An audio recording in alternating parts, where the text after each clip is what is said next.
We are live on YouTube. Thank you, Leticia. Everyone, you're in the right place. This is the ASEAN Sustainable Finance State of the Market report launch. We'll get going in a minute. We're just allowing people to log in. The participation numbers are climbing as we speak. Give us a couple of minutes for everyone to log in.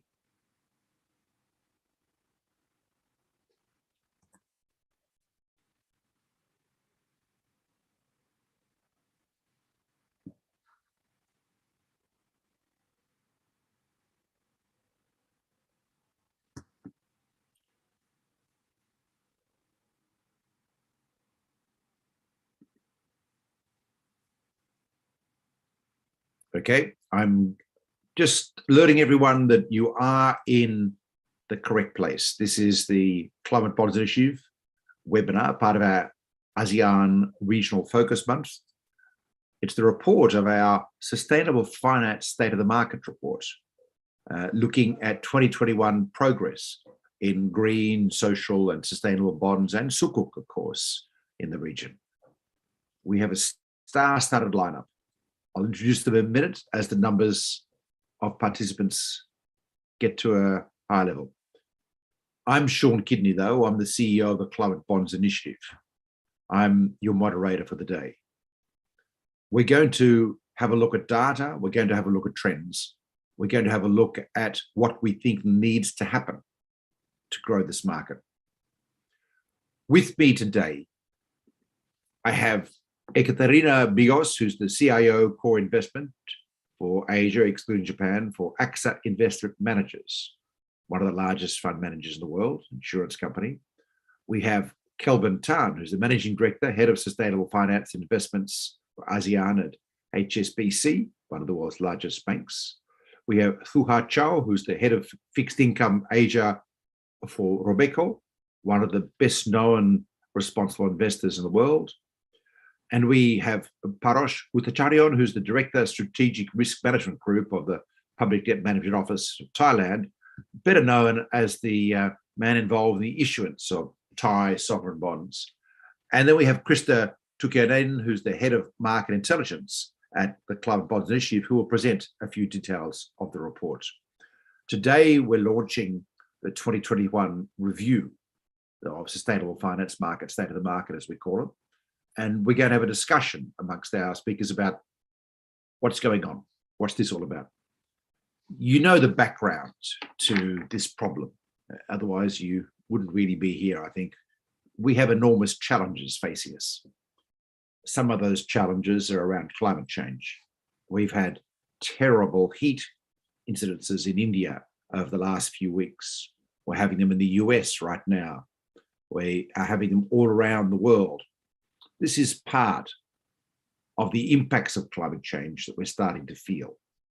We know from the Intergovernmental Panel on Climate Change report early this year that the future is not looking rosy unless we make drastic changes to the emissions that we're putting into the atmosphere now and continue to put in, and have continued over the last 30 years despite warning after warning. Then we will see catastrophic climate change, way, way worse than anything that's being considered at the moment over the next 30 years. At this stage, we're in a race. The race is to cut emissions 50% globally by 2030. That's very soon. Extraordinary thing that we have to do here to avoid catastrophic, and we have to start preparing for climate change because we've lost the fight already. Significant climate change will happen come what may now. We will see significantly higher sea levels around the region. The Jakarta coastline is a problem for us. We will see substantial other impacts. The pandemic was a kind of impact. We saw the collapse of biodiversity in ASEAN and in southern China lead to bat colonies merging, pathogens jumping between species. Bingo, we have a global pandemic. The IPCC Health Committee has been warning of these for 30 years, and they say we're going to have a lot more of them. That's just one type of impact. We have at the moment conflict in different parts of the world around climate change, lack of water, and also petroleum and gas. We need to understand the war that's happened in Ukraine as a fossil fuel war. It's waged by a country that's rich on fossil fuel exports, its primary export. It's managed to rake in $60 billion from the European Union just in the last 6 months, way more than the cost of the war in Ukraine. And as a result of having a war chest and army, decided to invade a neighboring country. Don't delude yourself to think this is unrelated to climate change. It's certainly related to the shift we are in the middle of making from a fossil fuel economy. And that, of course, the real impact is food prices because of the collapse of exports from the Ukraine and Russia. We now have spiking food prices and the prospect of famine in many parts of the world. People will experience climate change not as rising sea levels. They will experience it as pandemics, famines, and war. And that will involve us necessarily having to address resilience beyond physical resilience, social and economic, health sector, the way we run our societies, the way we develop, the extent to which we're able to share the fruits of the work we have created to the poor will become essential to avoid knock-on effects every time there's a crisis to the rest of society and the prospect of imploded societies like Somalia has been over the last 20 years. This is the challenge. So when we look at social and sustainable, which are the other themes that we've seen in this market, we don't see those as separate to climate. We see those as part of the same story. It's about investments we need to make to ensure our societies are fit for the future. That's what it's about. Now, we know what the solutions are. We're pretty clear about what's got to be done. We know that a lot of capital is required to shift this, to shift our energy systems in Indonesia from being fossil fuel based to being high capex, low OPEX renewables will take a lot of capital, and it needs to be cheap capital. Otherwise, it's going to be prohibitively expensive for us. We also know that we need to invest in our health systems in the sector so everyone can get access to basic health, especially during a pandemic. We know we have to invest in the primary education, particularly of women, if we want to see the kind of equitable society, an inclusive society that will be more resilient in the face of the changes coming through. We know what to do. We've proven that the capital will flow. We've proven it because we've seen this extraordinary green, social, and sustainable bond market grow from $3 billion when I began, a bit over 10 years ago, to $3 trillion US outstanding now.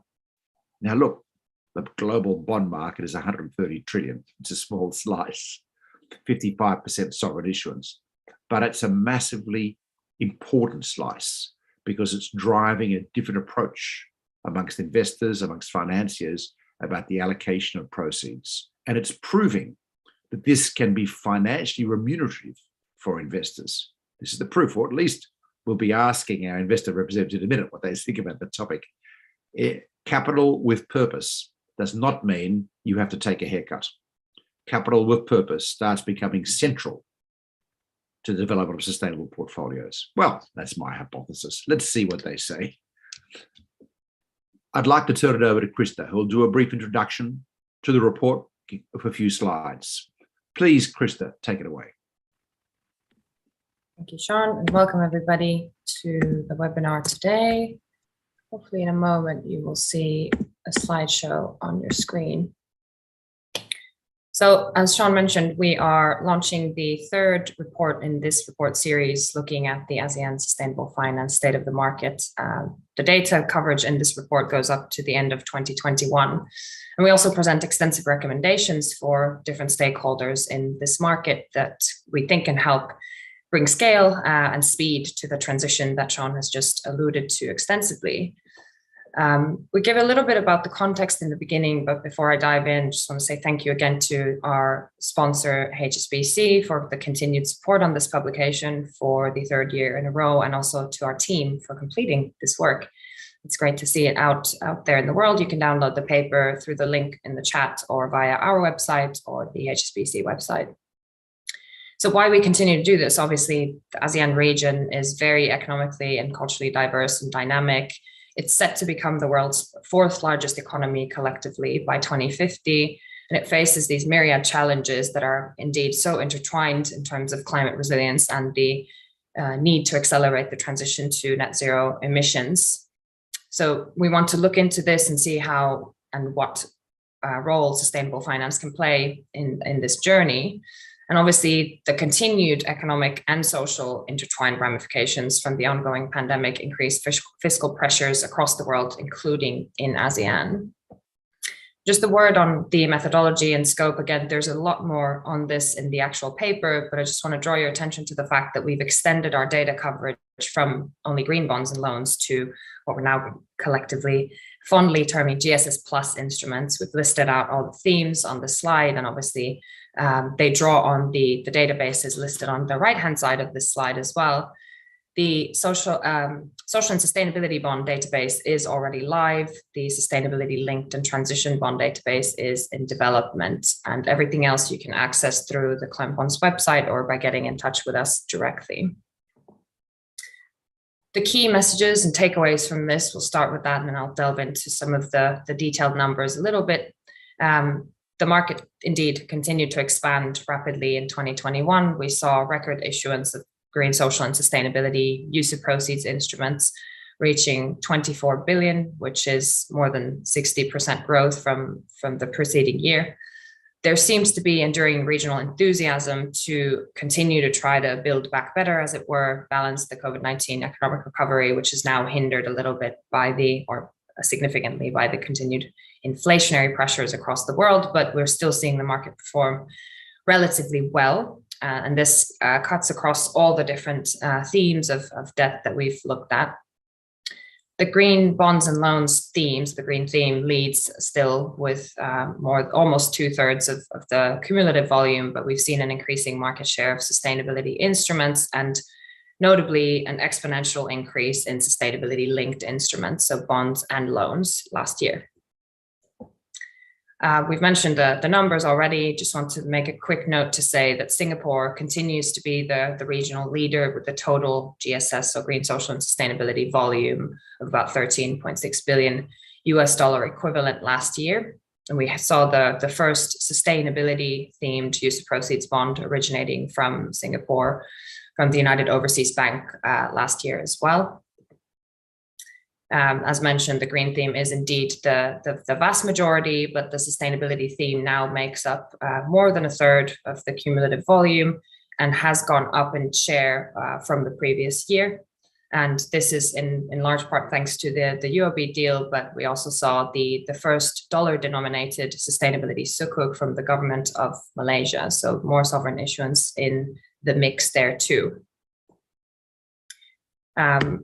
Just to note that Thailand continues to be the regional leader when we look at a little bit deeper into the social and sustainability bond segments, and we're privileged to be joined by the man who was actually related to this issuance very closely, and we'll surely hear more about the experience of issuing the sustainability bond. That continues to be a very important landmark and demonstration issuance in the region, and obviously offers the sort of much needed local currency volume for this market as well.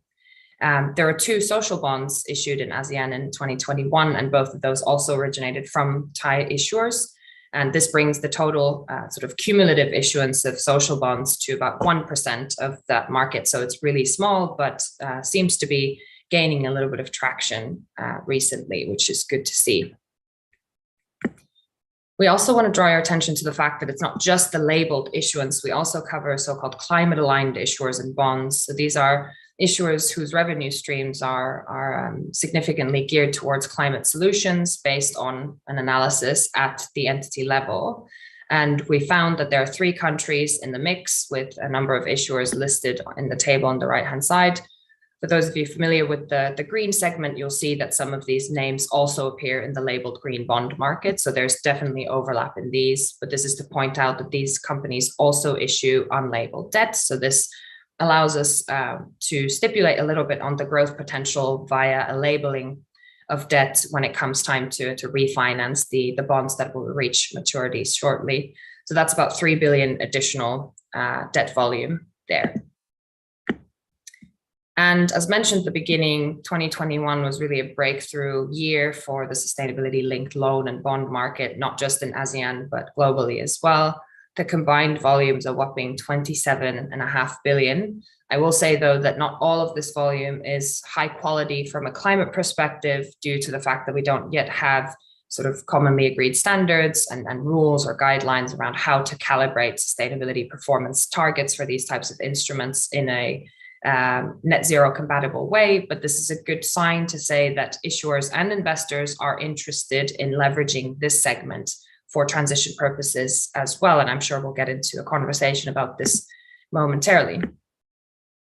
Finally, we also saw the maiden transition bond. So this is a use of proceeds transition bond from the Chinese construction bank in Singapore, 2 billion USD, so significantly larger deal than what is the average volume for the collective GSS Plus segment in ASEAN. And just want to draw your attention to some of these recommendations that we've made for countries. There's lots more in the paper. The point being that it is really important to define the relevant scope for a transition standard or taxonomy and link it to any broader developments around a green or sustainability taxonomy, such as, for example, the work that is being done now in the European Union to extend the green taxonomy there. A long list of key regional initiatives, which we elaborate on in the paper as well, and won't read them out loud for you, but this is again testament to the fact that it's not just the market volume, it is actually a lot of collective stakeholder action across different sectors of the economy, which is very welcomed. And a lot of these are new initiatives, which are very, very welcome as well. And finally, we stipulate on a further outlook. You'll notice if you've been to any other Climate Bonds webinars where we talk about our research or indeed read through many of our papers, we always call out sovereign issuance, indeed, because it is a demonstrated mechanism to help start to grow local markets. And we've seen this effect time and time again, and it's been attested to by issuers and investors alike. And I'm hoping we'll get more conversation from the panel on that. Obviously, policymakers must lead by examples, and there are a myriad ways in which to do that.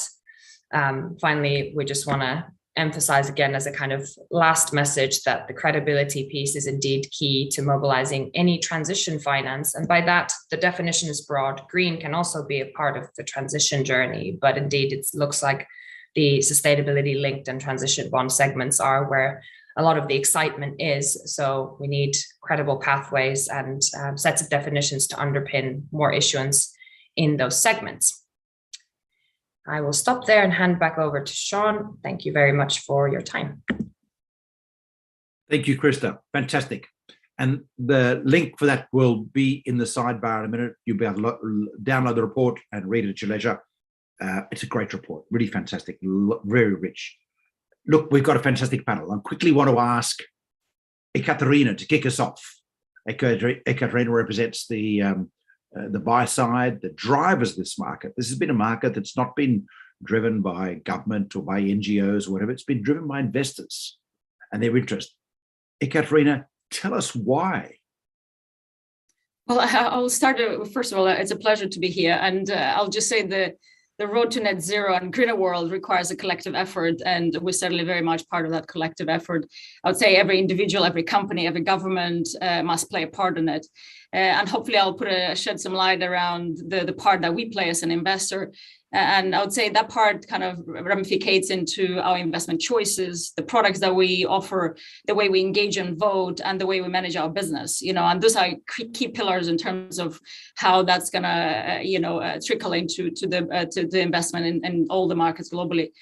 So I'll give you some perspective on kind of access pillars, and then hopefully later on, as we go through the panel, some thoughts around the evolution of the market, or what needs to be done in this ASEAN market for it to evolve and become a increasing part in that investment choices from the investment perspective. So first, I think all of the investors should act with conviction, and certainly AXA does act with conviction when it comes to to greener world and to net zero initiatives. So 65% of AXA IM total assets are managed to be in line of net zero as of May 2022. And we are a founding member of Net Zero Asset Managers Initiative, as you know, right? So, and this is not just, this is one of the organizations that we're part of, but there's many other organizations that we're part of that we're driving this effort through. And also we set an interim carbon intensity reduction target for 2025, basically achieving a reduction of 25% versus 2019 baseline. And by 2030, we expect to have a reduction of 50%. And this is referring to AXA corporate assets. And as you said earlier, AXA is the largest insurer, and having AXA lead that effort and showing those numbers and that conviction is incredibly important. And the last and not least, again, talking about our corporate portfolio, and this is a bold action that AXA has taken, is that our entire portfolio is expected to be net zero aligned or aligning by 2040. And if they're not aligning, we'll be divesting out of the securities, or if they're not aligned or aligning. So, and I want to reiterate the aligning part, and we'll talk about it, because as we go through investment process, we don't look at just securities that are there or companies or governments that are there. I think the willingness of those entities to move to where they need to be and transition to where they need to be is incredibly important. And we show a commitment to those companies, and also certainly through our engagement, but also through our investment. And the second point I want to make is the active ownership and the way we engage in a dialogue with companies. So we recognize that transition will take time, and they'll be varied from region to region, from company to company, sector to sector. And as you know, this region specifically, and some countries in particular, are more reliant on coal. So obviously transition will take a longer time. But again, we're not giving up on that. So, and the way I say we're not giving up is that we can engage with those countries and companies that are showing signs and willingness to transit to the new world or to the net zero parameters. And just to give you some again, statistics, because we will have statistics, we have to put them. In 2021, we conducted 283 engagements with companies. And out of those, a lot of companies wanted to know our view around putting a plan for transition, which again, that element of asking for transition increased even more. And out of that, and I'll give the numbers for Asia, so Indonesia, Malaysia, Hong Kong, and China, out of those, full engagement was about 4%. So a lot to be done still in this region, and a lot, hopefully that portion over time will grow. And hopefully in the second part, we can talk about some of the elements, what we'd like to see coming from the region for it to grow higher, but certainly the expectation that will be much higher. And the last and not least, in terms of the way we deploy money, and I'll give you a number again for AXA. So 20 billion of about 20 billion US were invested in impact bonds globally. So by us just alone, which 75 represented green bonds, 20 social bonds, and the remainder was sustainability bonds. So very kind of as similar to what the report says, where the kind of the buckets are focusing on, but we're very much committing to this part of the universe of GSS bonds, so green, sustainable, and social bonds. And then one part that I just want to stop, because obviously there's panelists that will say other things. I think community is incredibly important, and being part of this panel, I think, is a pleasure. Being part of various organizations, active organization in the space, I think is incredibly important. And we also create this community through our research, through our investment institute. We've published research around biodiversity, and you mentioned the conflict in Ukraine. We published a piece around the conflict and the implication on climate. So all of those are incredibly important to create a following and community around it. So all of those three pillars around engagement, the way we deploy money, and the way we create community will have repercussions around country, securities, and sectors that we invest in. So hopefully I'll pause here and then take some questions from you, or let the other panelists talk. Thanks, Catherine. That's fantastic. And I think the community side of it is really important to note. And I'll ask Guha Chow about that in a minute. We've seen a very broad movement across the asset owner and the fund manager base, pension funds, insurance companies, sovereign wealth funds around this issue. We see a range of coalitions. We see the Net Zero Asset Owners Coalition. We see the Climate Action 100 Plus, the Glasgow Finance, or GFANS, I can never remember the full acronym, but that representing $130 trillion of investors around the world. looking at how to move this. This is an extraordinary development. We have the bulk of the world's institutional investors now actively engaged in various discussions about how to support the transition. And it is very important to note, to support the transition, to invest. Parash, I want to go to you. You've been party to issuing landmark bonds in these particular areas, green bonds and sustainable bonds. How's that relationship with investor changed over the last few years? What are you seeing? And tell us about your experience with the issuance. First of all, thank you for the invitation to speak on this panel. And from our side, I think in Thailand, I think even before we issued, I think the private sector has been quite strong. Investors, clearly showing demand in this market. When we first decided to issue, it was more concentrated on green. Then again, as you mentioned, and we agreed on this completely, that green and social issues are completely linked. Especially in Thailand, we are very prone to climate change disasters, flood, drought, everything irregular patterns, and actually, the low-income individuals live in those areas. So the more we have these disasters related to climate change, it makes it more for this group of individuals to come out of this vicious cycle. And also coming out of COVID, growth being very uneven, even more inequality. So I think that's why we switch our focus to sustainability to include both green and social. Actually, and we were circling this issue for years, but then again, we have a new Director General 3 years ago, and she came in and said, look, this is the time to do it. And I mentioned because this is important because for government, the policy level support is incredibly important. Has to be strong support from the top down. So we did our first framework. We had help from a lot of people in ADB, World Bank, the banks from the private sector, SEC, and of course CBI as well. And our framework, focus, like I mentioned, on something specific to Thailand, marine biodiversity, sustainable tourism, agriculture, etc. And on the bond side, we heard from many forums that the main issue was liquidity. Green bonds issued and lack of liquidity. So that's one of our focus. So we actually sacrificed our entire 15-year tenor benchmark bonds for the sustainability issuance. What this means is that having one of the most important benchmark for us dedicated to ESG means that we have to keep issuing it. We have to keep building the size. We have to reach the size. And we reached 200 billion baht so far for the first tranche. We will start a new tranche in the next fiscal year. So I think that gave the investors some confidence that we're not here just for a PR gimmick. It's not a one-off thing. It has to be a commitment from the government, which it should. The government has no excuse. We are not a profit maximization. We have to play a big part in climate change issues. So I think with that, I think the first auction, the first book building was oversubscribed by 3 times. The pricing was good. A bit inside the normal 15-year tenor. And actually throughout from, I would say, mid of last year to this year, when the market's been extremely difficult, even some of our bond tenors were undersubscribed. But the 15-year tenor has been fairly strong throughout. We can't say 100% that it is duly because of the ESG. I'm sure a lot of investors will see the return as a main issue, but it has been strong throughout comparison to other auctions as well. And we get investors from across the curve, from banks, mutual funds, all the way to the lifers, government pension fund.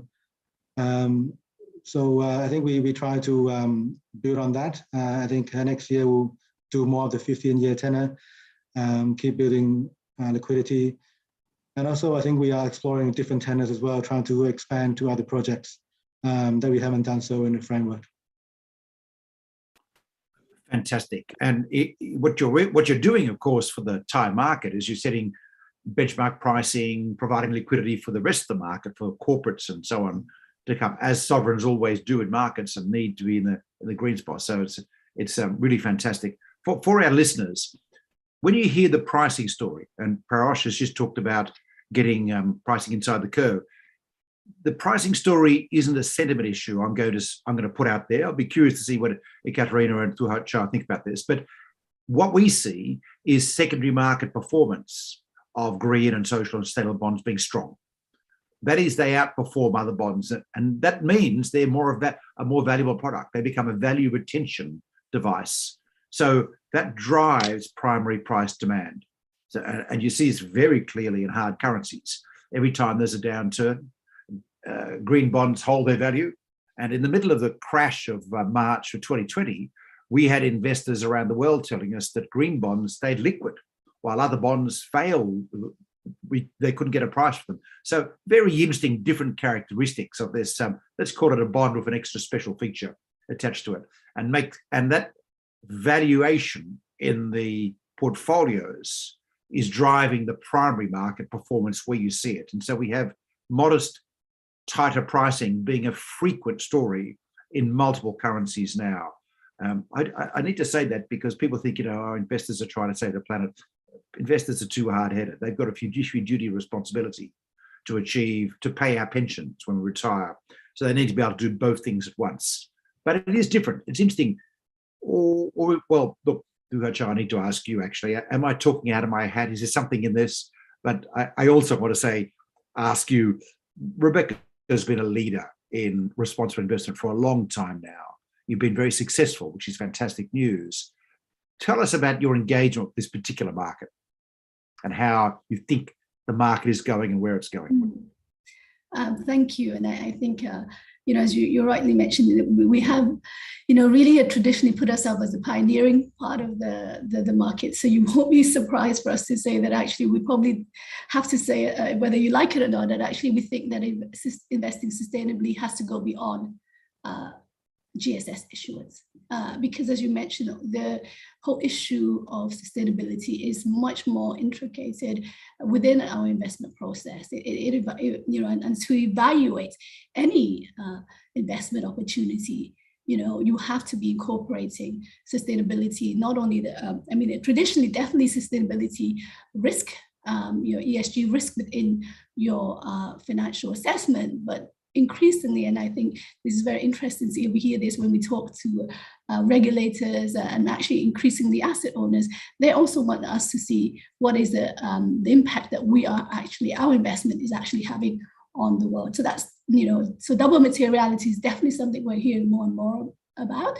And therefore we do have to go beyond, looking at just what a bond is labeled. And that may actually help answer why your question, why, sometimes green bonds are more resilient. Because if you think about an issue, and I think, as mentioned by the previous speaker, it's very important when you undergo a sustainability bond or a green bond, it forces you to create a framework that looks at every aspect of your business. You can try to isolate, but actually, hopefully the issues that we look at go beyond that. And therefore it affects the whole way they do their business. And therefore they actually it hopefully becomes not a sustainable bond, but actually a sustainable issuer. And that's really the thrust of where we really want to get things, and we're going to get the kind of change that we hope for. I hate to say this, I hope one day we don't have a label such as GSS bond. All bonds should be GSS by its very nature as we shift the way we think. So I think that's one thing. And how are we dealing with that as Robeco? It's a very big investment for Robeco. We have 50 people in our SI centers, many of which have PhDs, really trying to pioneer, what does it mean to transition? What are the technology? But also looking at the data, how we actually back all of this up so that we can actually have really good engagement with our issuers and thinking about how those pathways, are they reasonable? How much investment is needed? And then obviously, secondly, to create the kind of products that is needed to, as you say, for our end investors to both know that as we look at sustainability, we're actually really taking care of the financial risk within that whole aspect. It's not one or the other. It is actually fully integrated into how we look at things. So within the particular ASEAN region, we have actually, in Asia region, I don't know if you know, but we've actually been increasing our presence here locally. to have local presence, not only, obviously we work very closely with our SI center in Rotterdam, but we have 4 SI specialists here in Asia, kind of focusing on what's going on in the ground and actually adding and increasing the outlook of how that whole framework can actually be incorporated to what's actually happening in the region. So I'll stop there. Fantastic. Thank you so much. So this is an interesting point about the relationship between an organization or a sovereign going entirely green and sustainable and social. We're talking about transitions, really, and I'd like to turn to Kelvin now.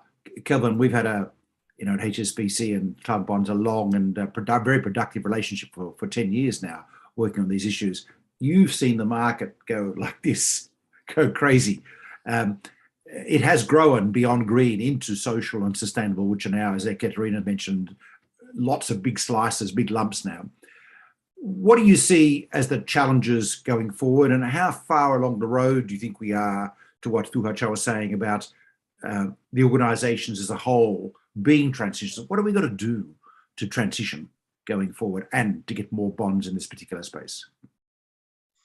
Yeah, well, thanks, Sean, and it's great to be here. In terms of the opportunities, I think my fellow panelists have spoken about this, right? And you're rightfully saying that a lot of clients actually adopting these standards and incorporating them into their own strategy. In terms of challenges and in terms of particularly in transition, it's one of the obvious things is the lack of standards that you have in terms of transitioning, right? And again, when you talk about transitioning, it's just not a generic form of transitioning. It's very sectorial based that you have to look at. One of the things that we notice now is that there's a lot of focus in terms of transitioning. When you look at transitioning, they're looking at more from a fossil fuel transitioning perspective, right? Of course, electricity, power generation, coal, oil and gas and all that, which is very important because that's a huge high emitter of carbon. And that's the first phase that everybody's looking at from a transition point of view. And even that also, the taxonomies of transitionings and all that, it's not being, standardized, across the whole ASEAN region. And so, we are coming actually together on this. Actually, yesterday, GFAN has just announced, a consultative paper that was issued, in terms of looking at the net zero transitioning pathways, and trying to come up kind of having some standardization across, right? But then again, you're talking about ASEAN here, and so, we have to look at it from a unique perspective also in this region. One of the other challenges that we talk about transitioning is really, Sean, at the start of it, you talked about the whole issue that we're having, in terms of the Ukraine war and all that, and now energy prices have gone up so much, right? And so, energy security is a big issue now. So I think it's a vast topic that we can talk about, but suffice to say that one of the biggest challenges is the lack of standardization and all that, and how to do a just transition, which is inclusive, and maybe one of the things that people are now looking at is, apart from just transitioning, is also to see how in the short run, look at it from an energy efficient perspective rather than just completely switching out into renewables and all that, because that will happen and that should happen but in a short term, how do we make use of existing assets that we have, in terms of making it more efficient, and then that's part of transition. The other challenge that we see in transitioning is that, apart from just, as I've said, in terms of energy and all that, there's a whole spectrum of other industries that we need to look at also. And that also actually presents new opportunities, right? You're talking about the automotive industry, the transportation industry, right? The aviation, the maritime industry. Then you have the built environment also. How do you then transition that? And with that, the supply chain of that in terms of cement manufacturing, steel manufacturing, and all that. And that's a whole new area that, we should be focusing on in terms of the transition pathways to, agriculture, and how we can use nature-based solutions, to solve all these transitionings. So, I can go on, I guess, but certainly there's a lot of challenges. But the good news is that, there are a lot of, collective willpower, where be it, in the government regulatory side to the private sector side, that we're working on to make sure that, this is happening, and to make sure that it's systematic and that we have some form of a baseline, at least, within this. I think the ASEAN Transition Board is working together, and we actually have a working team that is actually chaired by HSBC at the moment to look at the transition taxonomy within ASEAN. Yeah, sure. Please go ahead.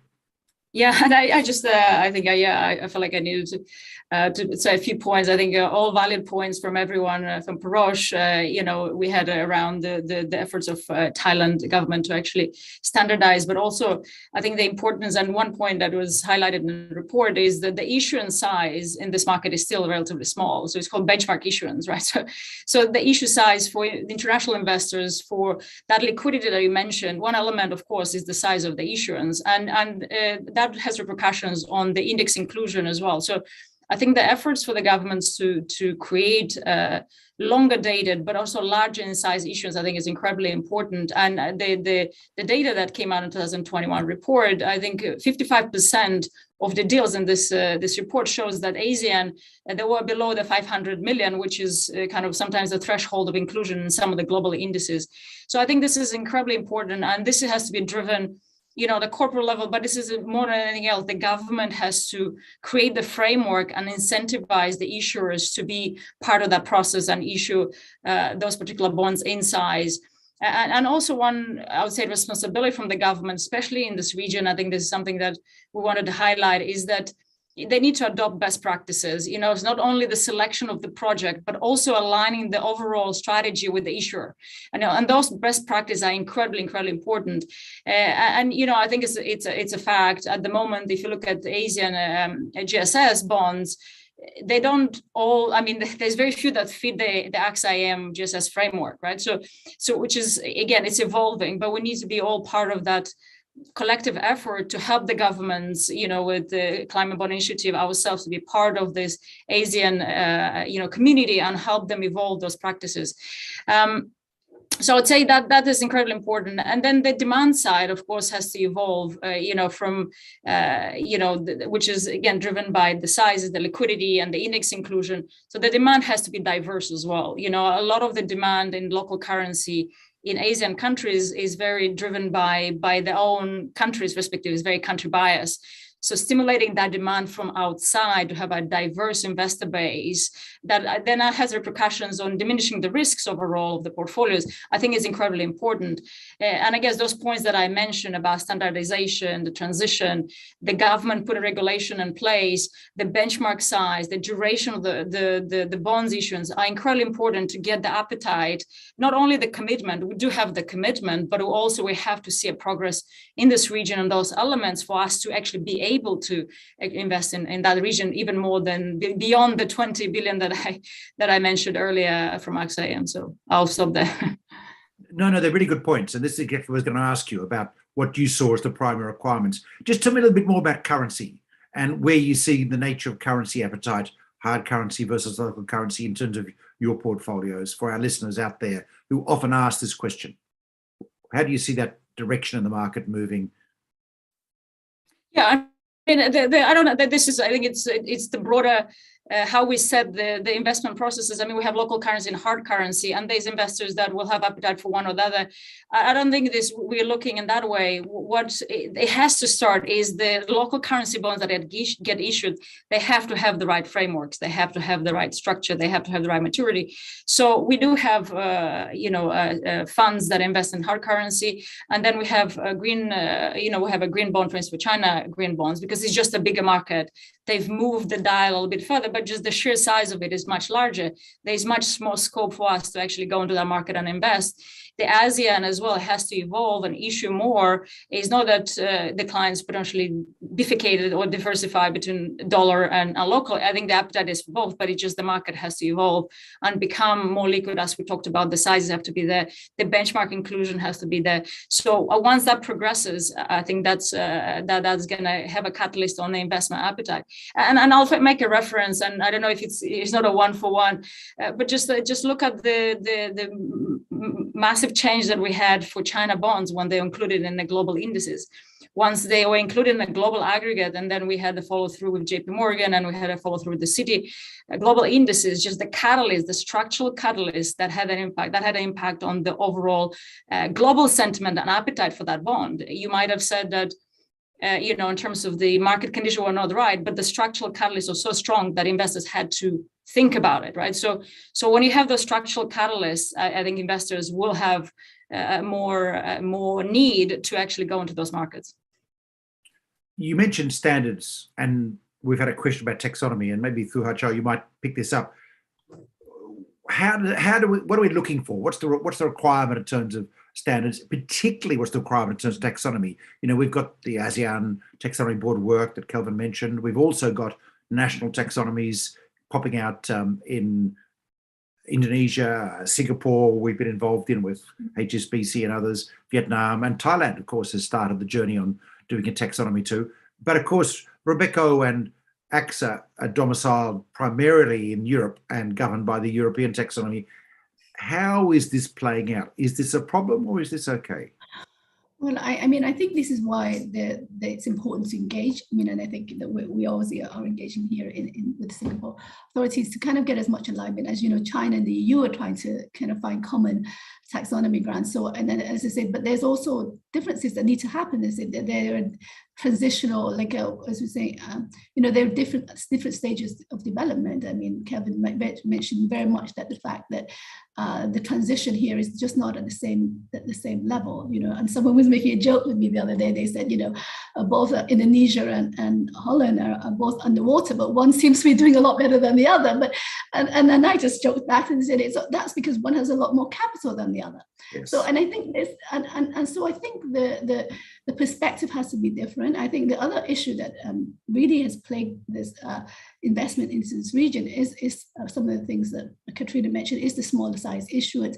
It's the more nuanced. You have to do a lot more extra work to look at, maybe a Cambodian or Vietnamese bond than you would if you were to look at a Dutch kind of bond. And so that requires extra work. So obviously, as investors, we want more spread, more yield for extra work. And then now with extra sustainability metrics and data, that increases it.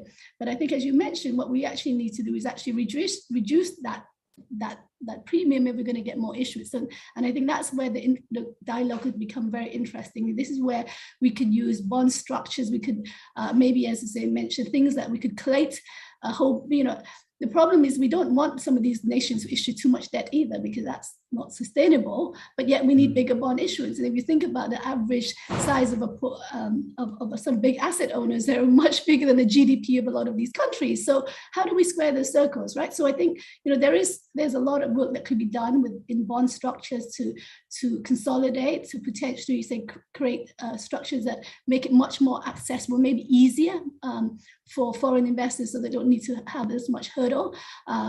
Even within the local bond market, you'd have to get different traders, different regulations, and again, that hampers some of those barriers. So I think there's definitely work for us to do to actually take that premium down and to increase that investor base. This is what we're trying to do, but it's not. It takes quite a lot of effort because some of these issues are quite embedded and quite structural. Parash, I'd like to ask you about that, and I'd also like you to take us back to what the challenges are in responding to Thu Ha Chau's comments and Ekateri's comments in terms of running a program. But I want the audience just to savor this moment, this very moment. Think of what we're doing here. This is a webinar of financiers talking about how we shift capital to support the equitable and green development of the planet. This is extraordinary. In 10 years, we have shifted the finance sector. So this is a mainstream conversation. We know Kelvin, Ekaterina, Thu Ha Chau, Parash, these are senior folks in the industry. Savor this moment, everyone, because this is a real inflection point in how we address the challenges facing the planet.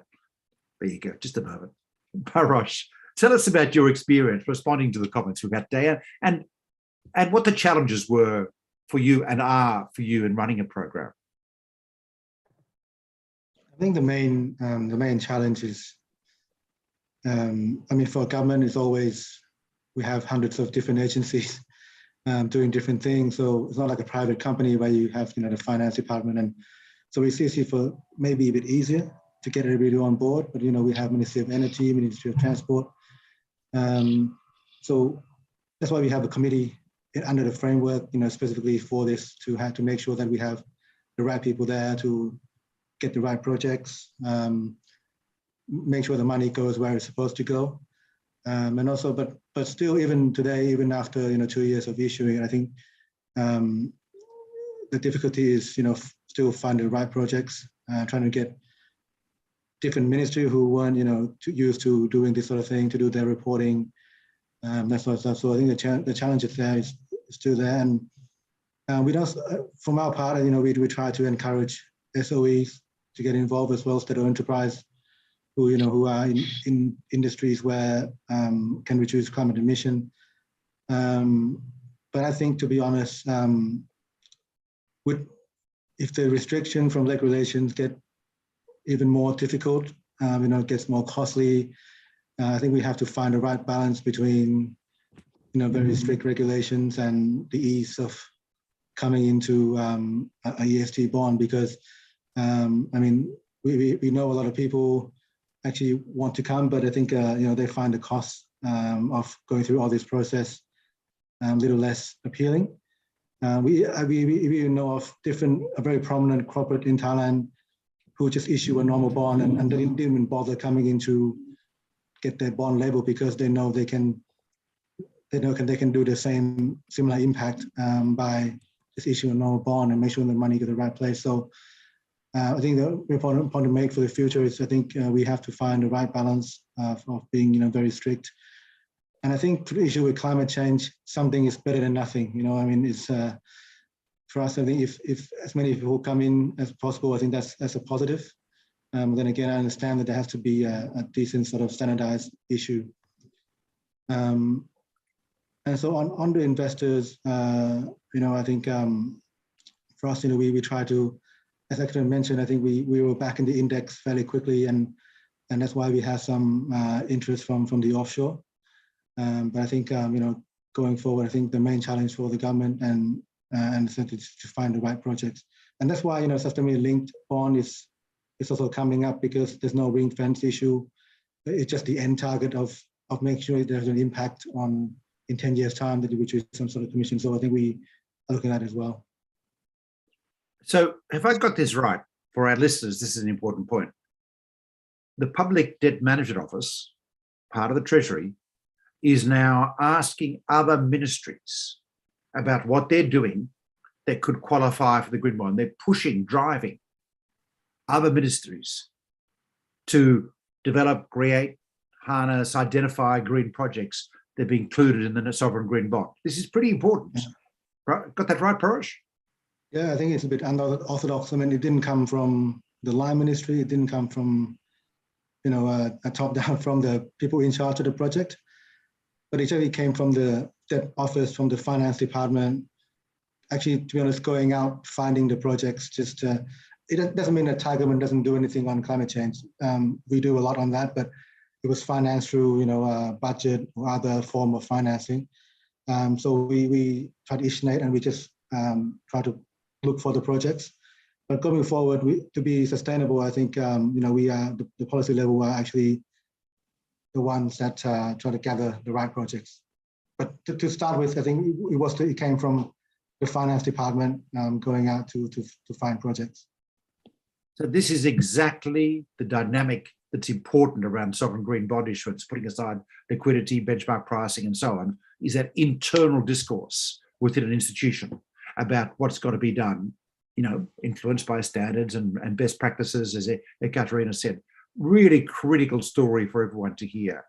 Kelvin, I think this is a common story now amongst institutions now. Is that a reasonable thing to say that have undertaken green and sustainable and social issuance? Is that reasonable?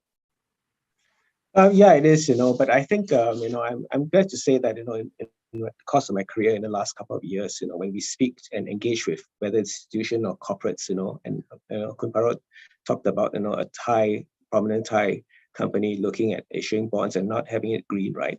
It's the fact that I think people come to the realization that actually, it is important to embed this, and more so. So, a couple of years ago, when we start talking to customers about issuing a sustainable bond or green bond and all that, the first question the CFO will ask is, are we going to get cheaper pricing, right? And now they don't ask that anymore, because they realize that the intention is not to get cheaper pricing, but the intention is actually to provide, basically a source of funding that will actually encourage the whole sustainability platform and objective of the company, right? So just to share with you, for example, HSBC has conducted our own Sustainable Finance and Investment Survey for 2021, and 58% of the ASEAN issuers now are saying that environment and social issues are very important, right? Which is actually quite a large percentage compared to other global issuers. So people are now incorporating this, and they are future-proofing their businesses on this also. Whether it's to basically, address fiscal, risk or transition risk on that front, right? So I think it's there. We are slowly embedding this, and people are realizing that, they need to do this, in the future, because say what you may, we are moving towards a low carbon economy. And then how then as a company do you react to this low carbon economy? How do you then, transition yourself, in terms of reacting to your customers, your suppliers, and things like that, right? It's important. The other thing, of course, is that, one of the other things that's driving this also is the fact that, financial institutions are actually providing new instruments, to kind of enhance the interest of our customers. So we have in HSBC have started, for example, sustainability linked interest rate swaps. We did one for actually a Thai company, which is ESG KPI linked FX swap.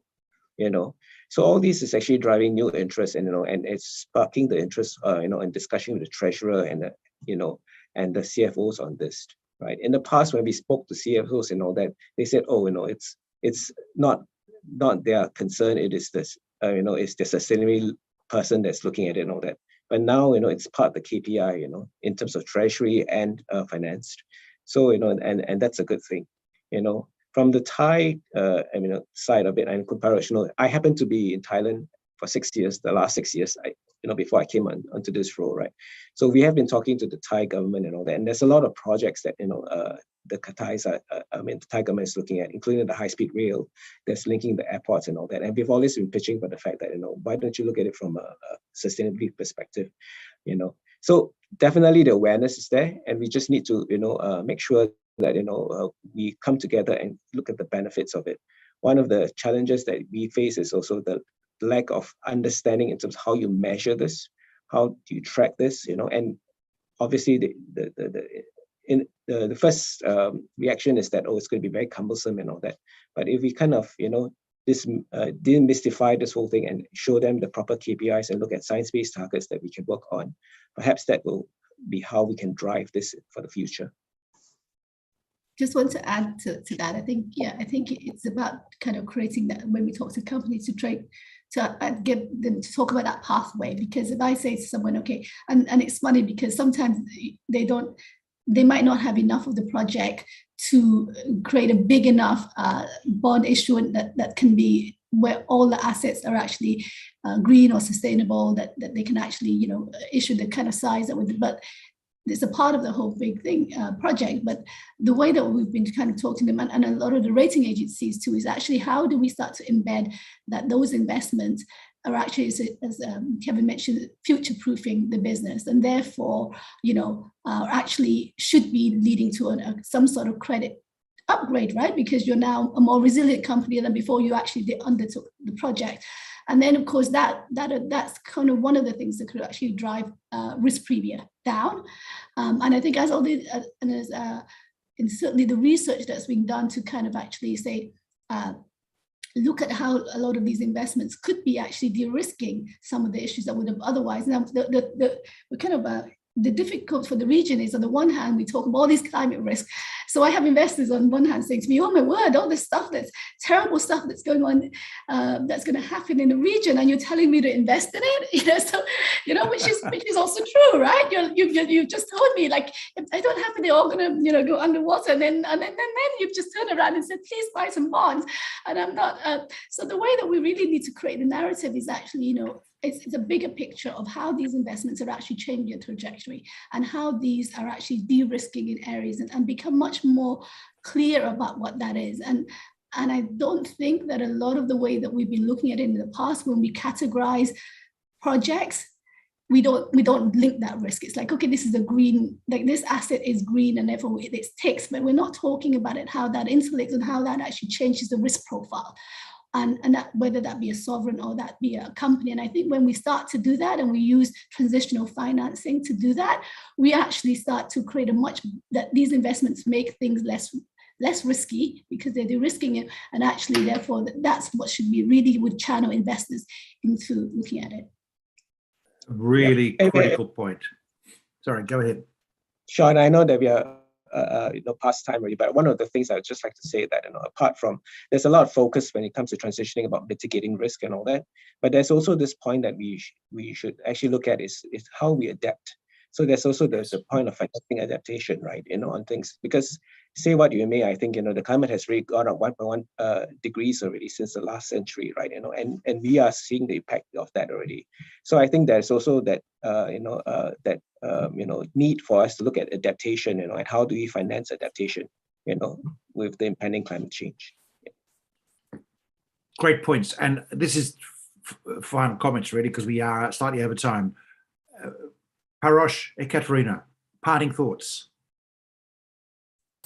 Well, I mean, parting thoughts, I think this is an exciting time. Direction of travel is set. I think the commitment from all of us is there. The investors are there, the governments are there by the looks of it, the issuers are there, and the investors will come as well, as we said, with our collective community getting together and helping those organizations, governments evolve. The investments will come. So it's great to see this mobilization of capital moving into the right direction. It's very exciting. Parash, are we going to see a bond for that high-speed rail? It's a green bond. It's perfect. Yeah, we already have a mass transit line for green bond actually financed. We do.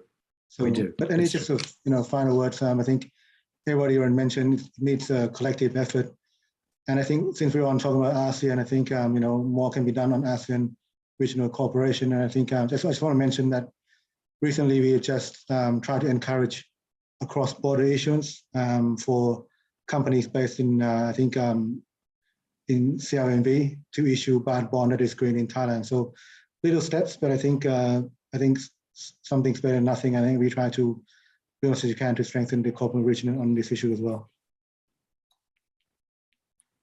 Kelvin, last word. Sponsor of the report. You always get the last word. No, I mean, it's fantastic to have like-minded people together and discussing this. Obviously, it underscores the importance of this, right? And I think that what's more important is that we all need to holistically work together. There's no silver bullet in terms of solutions on that. We need investors, issuers, regulators all to come together. And I think from a HSBC point of view, we are very committed to it, and we'll do our part from a FI perspective, to support this. Yeah. Thank you, Krista, for drafting a report, presenting it. Thank you for our panelists. There's a lot happening. There's a lot to be done. We had a question about greenwashing, guidance around green bonds regulations, which we've seen in the region, and taxonomies, which are seeing the critical tools here to avoid greenwashing. Yes, we do need rigor around what a transition is, but we're getting there, and that's actually happening. We do need rigor about the other investments that need to be made and not made. What's the right kind of social investments? What are the right kind of sustainable investments? And as Kelvin says, what are the resilience adaptation investments we need to do? This is a way we will see the universe of qualifying investments increasing over the course this year as more guidelines come out. There will be some unusual issuance this year. We've had on one of our earlier webinars, the Vice Minister of Finance of Indonesia announced a decommissioning coal plants bond. Now, we've yet to see what the rules are. Everyone's going to be saying, is it really ambitious enough? Or certainly Ekaterina and Fu Hao are going to be saying that. We're going to have a tough grilling of this, but it's fantastic that these further developments about what we need to do are now underway. There's a lot to be done. There are challenges. Energy security is a big challenge. But while you see fossil fuel prices going sky high at the moment and people make money in the short term, remember what the real lesson is. Fossil fuels are volatile. If you're an importer, this is a disaster. You want to shift to lower cost, reducing cost renewables fast. This will drive the green revolution in the coming years. People will make money in 5 years, but who's investing in 30-year gas plants now? No, because the future, the shape of the future is certain. It will be clean, it will be green. It's the speed that we're now concerned about, how quickly we can get there. Lot to be done, but it's exciting that at least we've got this far and we're having this conversation in the finance sector where capital is held, about how we create a better world. Thank you everyone for joining us this call. This webinar will be available on YouTube immediately after the session. Thank you so much for Thu Chao, to Parosh, to Ekaterina for the work you're doing, as well as for being with us today. And Kelvin, thank you for the support of HSBC and for the work you're doing. For everyone out there, good luck. We've got a world to make sustainable as quickly as possible. It's all of us working together, as you've heard our panelists say today. Best of luck. We need you to succeed.